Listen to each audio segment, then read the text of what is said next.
Olá pessoal, chegamos à nossa aula número 10. O orixá de hoje é o orixá Obá, nosso ciclo de estudos chamado Mitos, Arquétipos e Orixás na Prática Umbandista, promovido pelo Santo Espírita João Vicente. Meu nome é Newton Almeida, sou sacerdote desse terreiro, que fica no Rio de Janeiro, na Zona Oeste, no bairro de Senador Camará.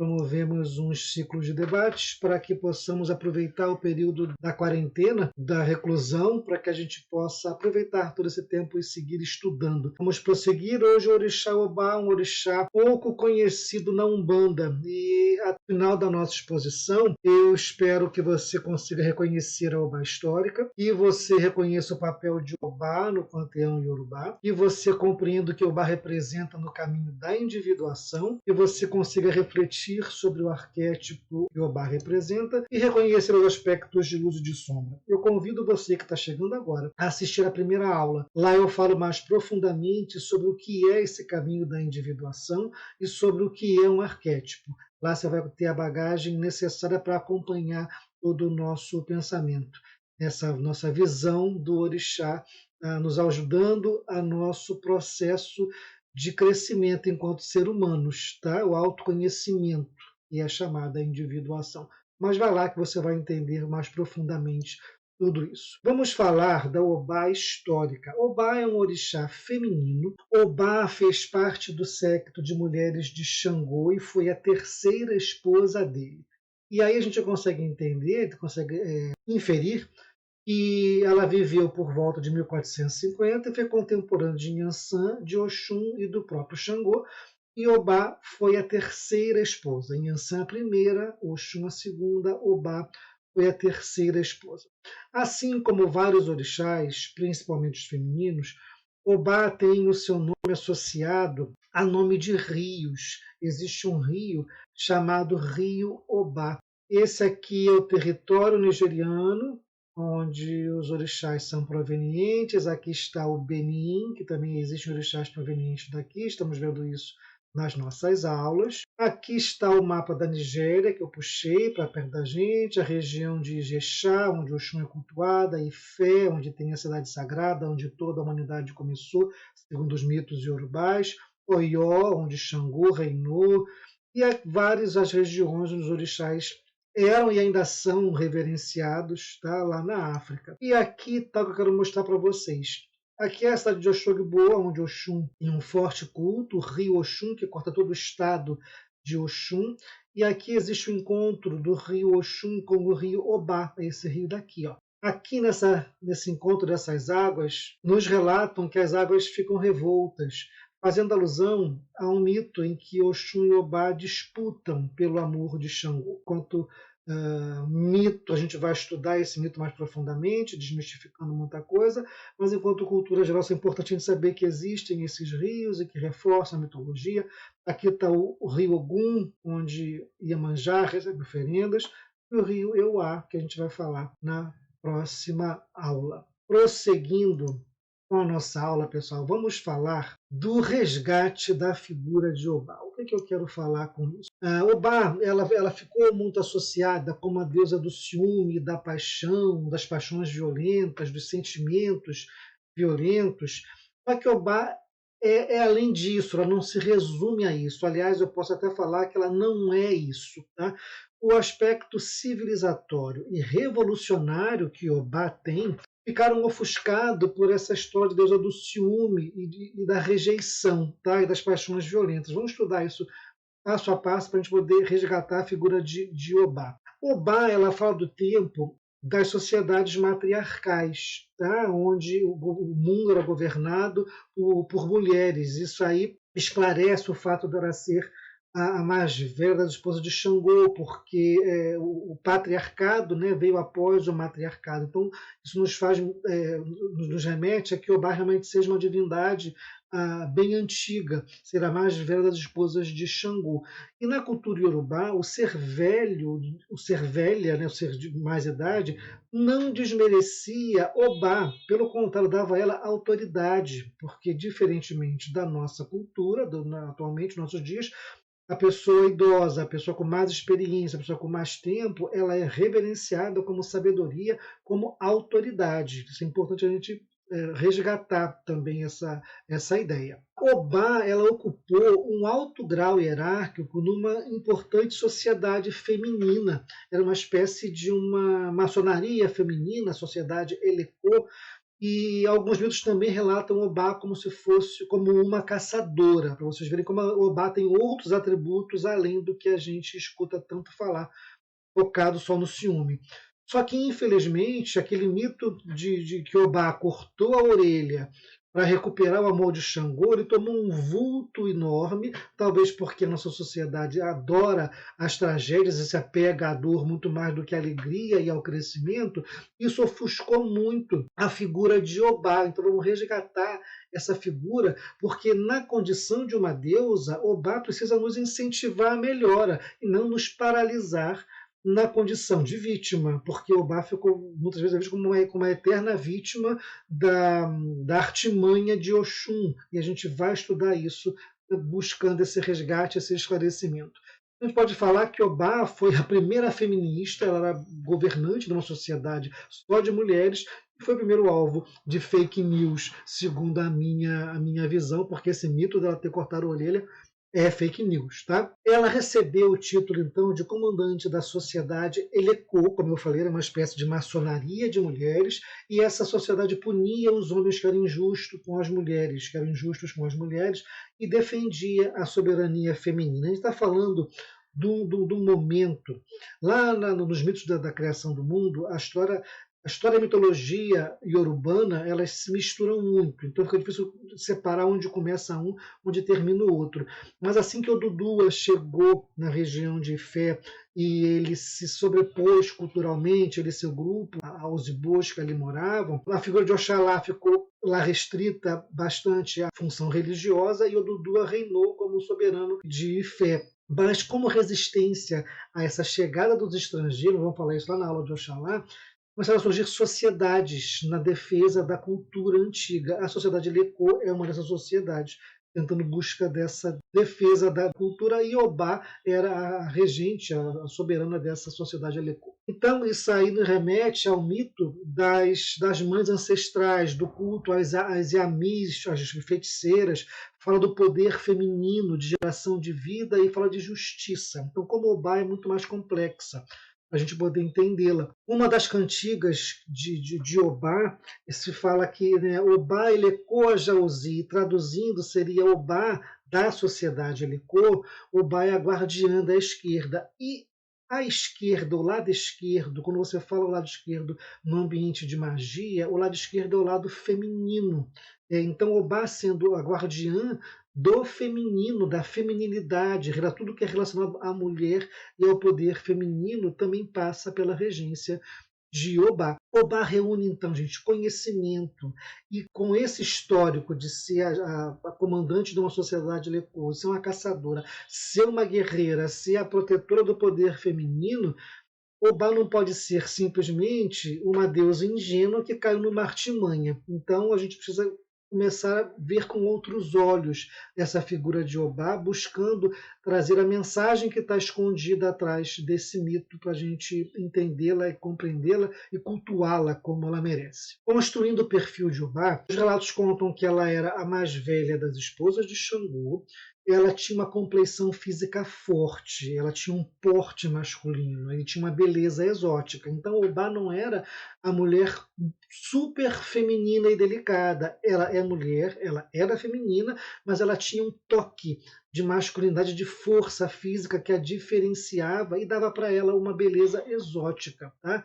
Isso fortalece os mitos que contam que Obá foi criada como um menino, como se fosse um homem, e ela chegou a comandar um exército e ser conhecida como um guerreiro que era imbatível. Tá? Como que a figura dela, né, um ar meio andrógeno, sem perder a questão feminina, mas ela foi criada como um homem e chegou a chefiar um exército.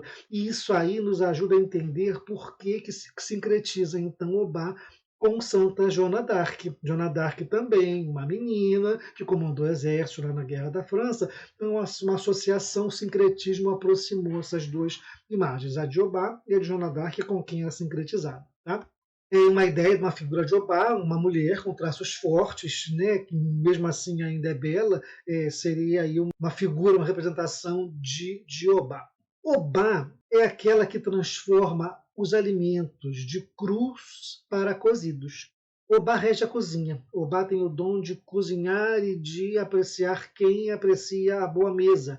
Nesse sentido, talvez esteja aí a base da disputa dela com o Xun, quando elas começaram a disputar pelo interesse de Xangô. Né? Cada uma queria cozinhar melhor do que a outra, talvez por aí surgisse, se explica melhor, a disputa que existe entre as duas mulheres de Xangô. Mas Obá não se resume a uma boa cozinheira. A gente está falando aqui que Obá rege o processo do amadurecimento, aquele lento amadurecimento da pessoa, seu envelhecimento, como se fosse um cozimento. É a aceitação do envelhecimento, da maturidade, de uma forma sadia, uma também das regências de Obá. Por ser um orixá muito forte, né, fisicamente, de ter um porte bem forte, ser considerada mais forte do que muitos homens, segundo os mitos, ela lutou com Oxalá, lutou com Exu, lutou com Orumilá e venceu todas as lutas. Então ela tem um vigor físico bastante grande que distingue ela das outras Iabás, dos outros orixás femininos, é o toque dela de masculinidade. Então ela rege as águas que se chocam, as águas bravias, as cataratas, as fortes quedas d'água, as inundações, tudo isso aí é regência de Obá, a natureza em apresentações violentas. Como a água está ligada à emoção, Obá foi associada então às emoções fortes, mas não necessariamente ao ciúme e à paixão, que são destruidores. Ela também pode ser associada à admiração, ao arrebatamento, ao júbilo, a coisas que nos alçam, né, a valores de exaltação e até valores mais nobres. Um mito relata que quando Xangô e Obá se encontraram, rolou uma química irresistível entre eles, né? Uma atração muito forte. Segundo esse mito, né, os rituais da sociedade Alecô, eles eram super secretos, homem nenhum podia participar. Só que Xangô viu que elas estavam se reunindo, desconfiou que seria uma reunião da sociedade Alecô e ficou escondido, observando o que estava acontecendo, mas ele foi descoberto. Quando ele foi descoberto, ele foi levado à presença da sacerdotisa principal, que era Obá. E a punição para quem observasse, né, os rituais que eram secretos, era a morte. Porque quando Obá e Xangô se, né, olharam olho no olho, rolou uma química enorme, Obá sentiu uma forte atração e ela acabou mudando a regra ali do jogo. Em vez da morte, ela disse que poderia ter um casamento com o transgressor daquela orientação da sociedade Alecô. E aí, então, casou-se com Xangô, virou sua terceira esposa. Porém, ao casar-se com Xangô, ela não abriu mão do posto de grande sacerdotisa e ela se dedicava àquele posto inteiramente. Isso foi um dos motivos para que o relacionamento deles se deteriorasse. Xangô perdesse um pouco o interesse por Obá, porque ela não queria ficar atendendo os desejos dele, cuidando do palácio, como se esperaria. Ela seguiu fazendo tudo o que ela tinha que fazer, apesar de gostar muito dele. Obá, então, ela está ligada àquela história de quando você está muito bem profissionalmente, a sua vida pessoal pode estar precisando de atenção também. Né? Então, esse mito nos relata sobre isso. Cuide da sua vida pessoal, também cuide da sua vida profissional, busque ter um equilíbrio, ou opte para que você possa então ter direcionamento na sua vida. Orixá do confronto e da verdade. Obá é aquele orixá que fala assim, aceita que dói menos. Por isso que também era muito ligada aos sentimentos de depressão e até de rejeição. Só que Obá, na verdade, é o orixá que nos tira o óculos cor-de-rosa, que a gente às vezes usa para ver a vida, e vê a vida, a verdade, como ela realmente é. Obá não fica fantasiando sobre o que não precisa ser fantasiado. Ela traz a gente para o pé no chão, para a realidade, para enfrentar a verdade. Assim como as águas que se chocam nas pedras ou umas com as outras, né? Ela nos conduz à nossa individuação para separar a verdade da mentira, separar o real do ilusório, os famosos pontos de ruptura, que são oportunidades que a gente tem na vida de crescimento e de mudança de chave. Obá é isso, né? Então, como ela está associada à desilusão, nos bota aí o pé no chão e enfrentar a realidade que nem sempre é agradável, que nem sempre tem muito prazer, mas de uma importância enorme em alguns momentos da vida. Obá é esse ponto de ruptura que faz a gente tomar consciência, né, e tomar decisões. É esse uma grande magia, um grande elemento de Obá. nos lidar com a verdade. Mas, Newton, o que é essa tal verdade? Que é um termo, né, uma palavra que pode ser também esvaziada de acordo com a atenção, com o uso que eu dê para ela. Porque a verdade, ela é sempre relativa. O que é verdade para mim pode não ser verdade para você, pode não ser verdade para o outro. Ou seja, a verdade depende do nível de consciência que eu tenha sobre alguma determinada situação. E a gente pode falar em nível de consciência como o conhecimento que eu tenha daquilo ou a luz que eu tenha sobre um determinado assunto. Né? Então, será que quando a gente fala espíritos de luz, são espíritos que têm uma consciência mais abrangente, têm um conhecimento mais abrangente, não necessariamente um espírito que fique iluminando o que está escuro? Essa luz aí é a luz da consciência, é o conhecimento, é a tomada de consciência das coisas que se tem. Tá? Então, no plano humano, a verdade ela sempre fica restrita a uma cultura, a um tempo, a um espaço, a um grupo de pessoas. Essa verdade ela fica no plano humano, no plano físico da gente, ela é sempre restrita a um tempo histórico, a um momento e a uma cultura. Essa verdade absoluta, ela só existe no plano do absoluto. E o absoluto é Deus, é o Lodumare, e o homem não comporta o absoluto. Então, ninguém tem a verdade. A verdade ela vai ser sempre relativa quando se tratar da verdade para nós, seres humanos, encarnados ou não, humanos, a verdade é relativa. Tá? E a verdade ela é proporcional ao tanto de consciência que se tem em determinado momento. Para não haver conflito, a pessoa tem que agir de acordo com o tanto de consciência que ela tenha.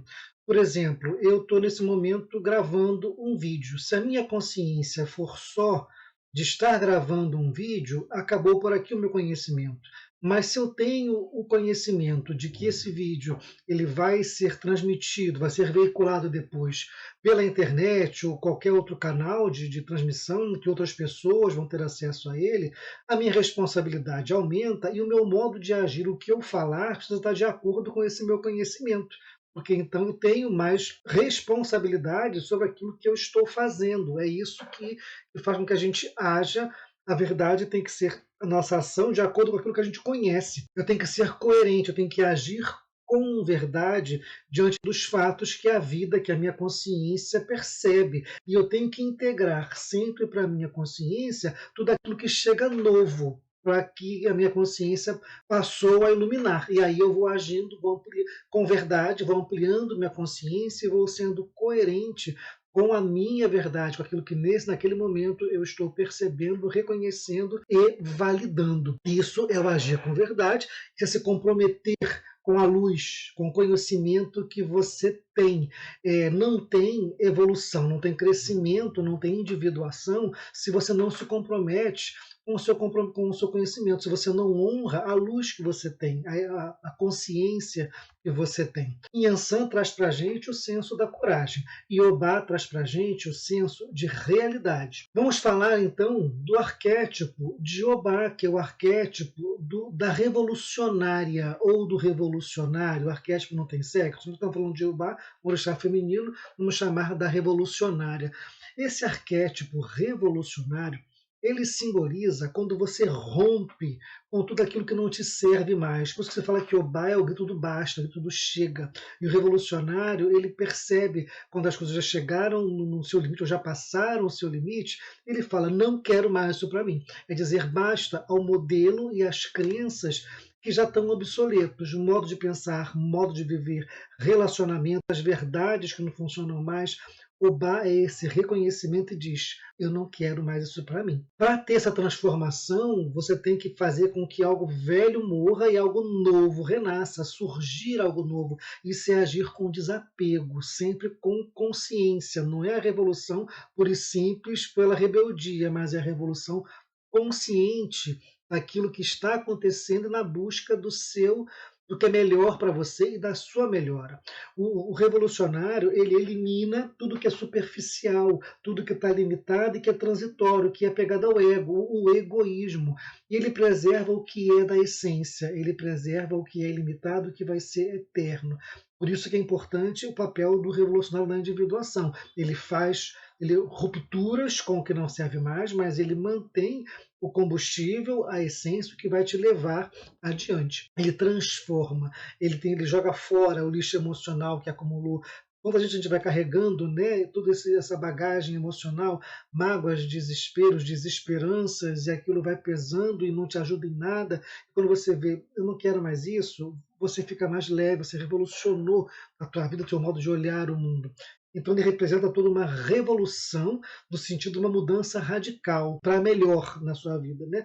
Muitas vezes é necessário a gente romper para poder sair da estagnação. E aí a gente vai individuar. Os aspectos de luz e de sombra, né, desse arquétipo de Obado, do revolucionário, é a liberdade responsável, porque toda liberdade tem a sua companheira inseparável, que é a responsabilidade, ao reconhecer os efeitos, as consequências dos meus atos, daquilo que eu quero, daquilo que eu faço, não só em mim, mas também nas pessoas que estão próximas, né, no meu círculo, ou até no próprio mundo. É o desapego, é o saber o que não me serve mais e deixar aquilo ir. Tá? É a renovação constante. O revolucionário não tem medo de renovar. Ele é franco.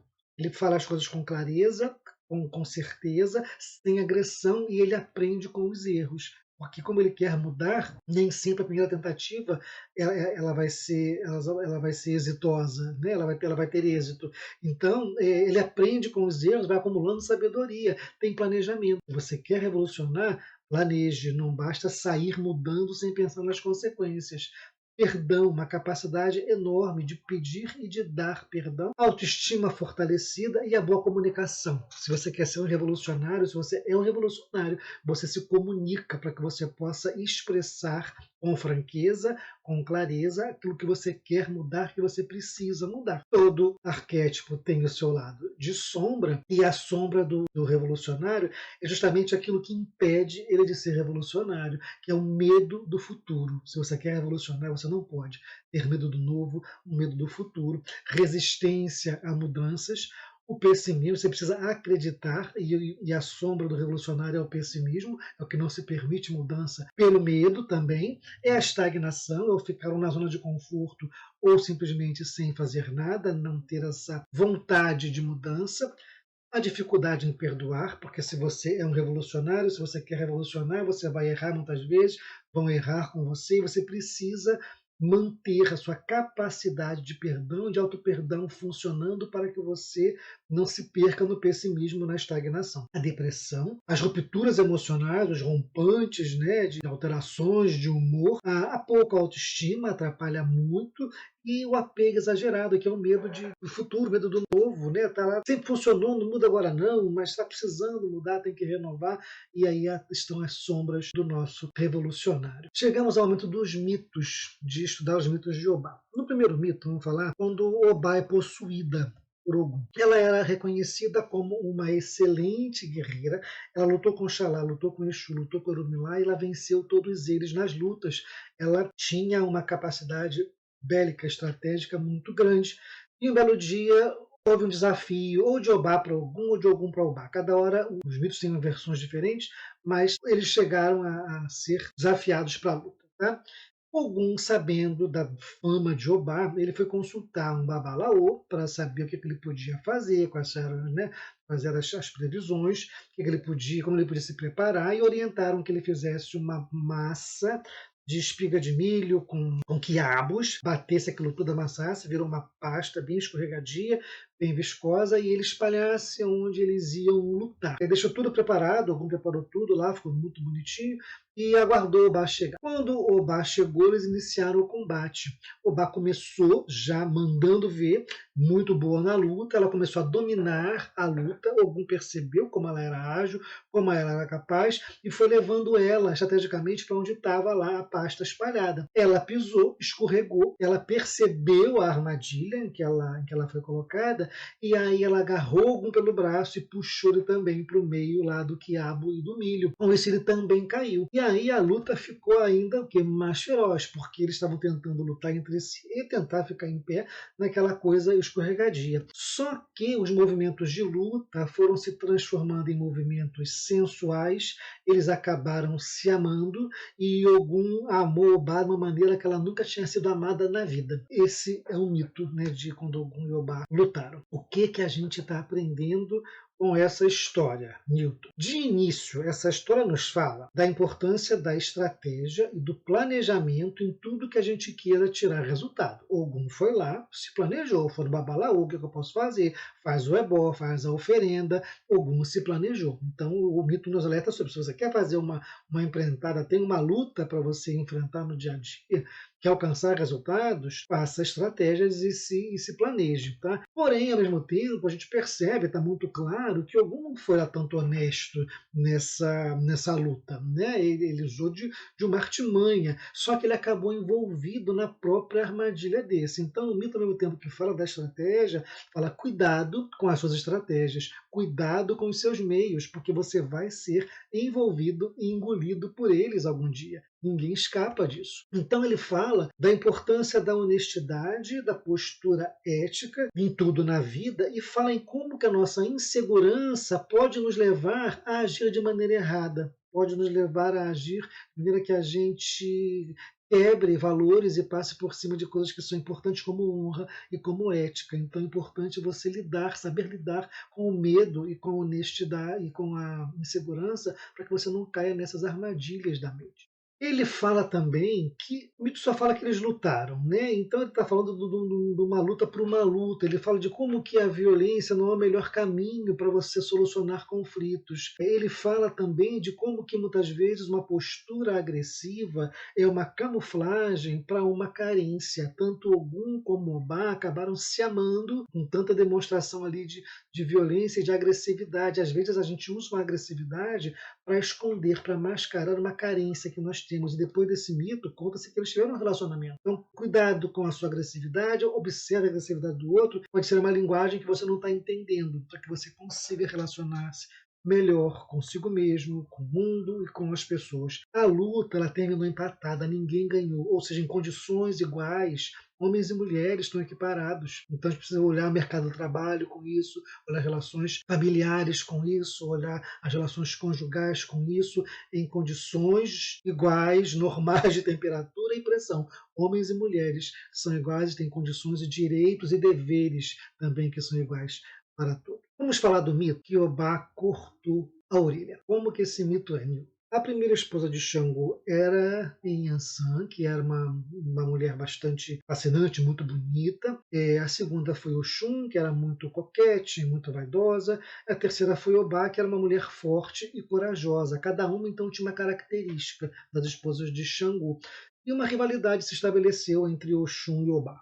Tá? Isso o mito relata que entre Oxum e Obá as coisas eram no nível da competição pela preferência do amor de Xangô. E aí, apesar de Obá cozinhar muito bem, conhecer os pratos que Xangô gostava, ela sempre ficava de olho no que Oxum preparava, porque ela via que Xangô tinha uma preferenciazinha por Obá. Entre ela e Oxum, o Xangô preferia Oxum. E ela deixava isso muito segura, ela achava que era alguma coisa na comida de Oxum que fazia Xangô preferir por ela. E a Oxum ficou irritada com aquela necessidade da Obá ficar sabendo tudo que ela fazia, como ela fazia. Ela resolveu armar uma para Obá. Ela disse, olha, vai lá em casa que eu vou te ensinar a fazer um prato que Xangô adora. E aí marcaram o dia, marcaram o horário. Lá no dia, o horário, Obá chegou. Quando Obá chegou, Oxum estava com um turbante que tampava as orelhas dela. Ela pegou e disse que ia fazer um prato que Xangô adorava, porque toda vez que ela cozinhava, ela tirava um pedacinho dela e botava na comida. Isso fazia Xangô ficar apaixonada. Naquele dia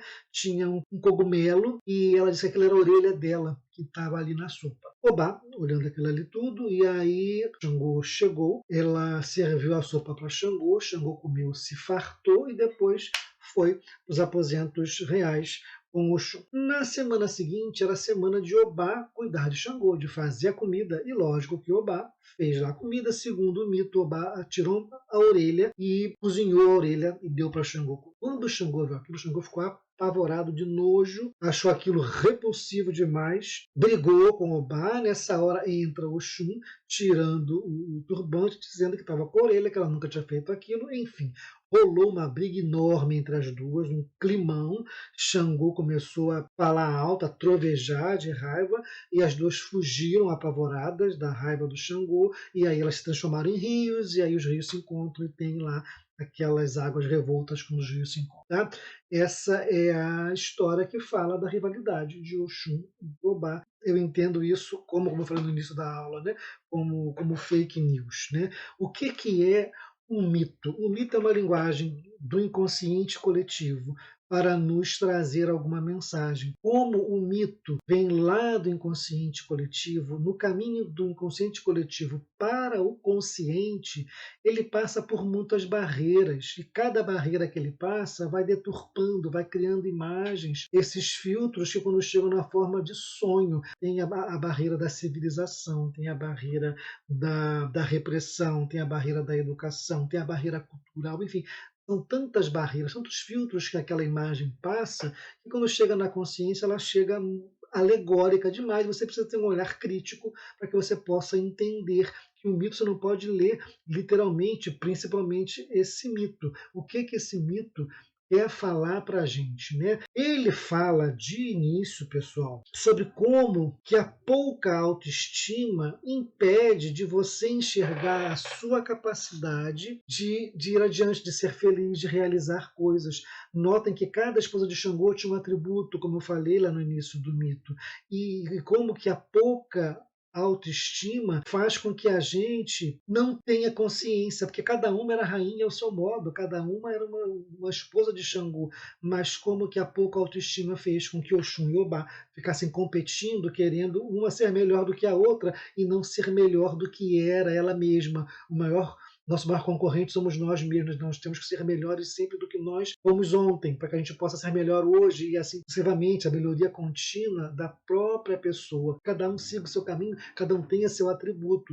Então a gente tem que alcançar as nossas vitórias com as nossas próprias ferramentas, com os nossos próprios méritos e não com o atributo de terceiros. Você não tem que ser melhor do que ninguém. Você tem que ser melhor do que você está sendo, para que você se aprimore. Essa é a grande história. O excesso de cuidado gera um afastamento, porque em outras vertentes do mito, o Obá era muito dependente, ficava sempre querendo agradar, e isso também afastava Xangô pelo cansaço que ele sentia, da necessidade constante de atenção, e ela demandava. Então, fala também aqui de relacionamentos destrutivos, onde você se doa desmedidamente e como que você se renuncia também demais, gerando uma anulação do próprio ego. Sabe aquelas pessoas que fazem tudo pelo outro, que se dedicam a vida inteira e o tempo inteiro para que o outro esteja bem, que o outro apareça, e o outro nunca reconhece ou não reconhece do modo como a gente quer, a pessoa vai levando a insatisfação pela vida fora, mas ela ama.